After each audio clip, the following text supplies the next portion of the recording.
Hi guys, welcome back. അപ്പം നമുക്കൊരു അടിപൊളി എഗ് ഫ്രൈഡ് റൈസ് ഉണ്ടാക്കിയാലോ. അതിനായിട്ട് 1 കപ്പ് ബസ്മതി റൈസ് എടുത്ത് നന്നായിട്ട് വാഷ് ചെയ്ത് അതിലേക്ക് 4 കപ്പ് വെള്ളവും ആവശ്യത്തിന് ഉപ്പും 1 ടീസ്പൂൺ സൺഫ്ലവർ ഓയിലും നാരങ്ങ നീരും ഒഴിക്കുക കേട്ടോ. എന്നിട്ട് നന്നായിട്ട് മിക്സ് ചെയ്ത് നമുക്ക് അടച്ച് വെച്ച് ഒരു 10 മിനിറ്റ് വേവിച്ചെടുക്കാം.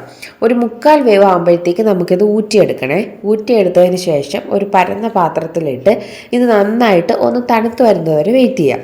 ഇനി നമുക്കൊരു കടായി എടുത്ത് കടായി ചൂടാകുമ്പോഴത്തേക്ക് അതിലേക്ക് 1 ടേബിൾ സ്പൂൺ ബട്ടറും 1 ടേബിൾ സ്പൂൺ സൺഫ്ലവർ ഓയിലും ഒഴിച്ച് നന്നായിട്ട് ചൂടാകുമ്പോഴത്തേക്ക് 1 ടേബിൾ സ്പൂൺ വെളുത്തുള്ളിയും പച്ചമുളക് അരിഞ്ഞത് ചേർത്ത് കൊടുക്കുക കേട്ടോ.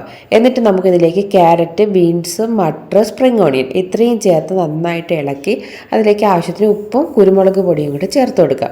എന്നിട്ട് നന്നായിട്ട് മിക്സ് ചെയ്ത് ഇതൊന്ന് റോസ്റ്റായിട്ട് വരുമ്പോഴത്തേക്ക് നമുക്ക് 2 എഗ്ഗ് പൊട്ടിച്ചിട്ട് കൊടുക്കുക കേട്ടോ.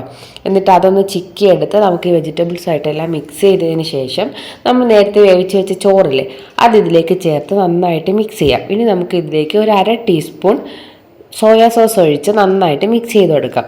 ഈ സമയത്ത് നിങ്ങൾ ഉപ്പും കൂടി ചെക്ക് ചെയ്യണം കേട്ടോ.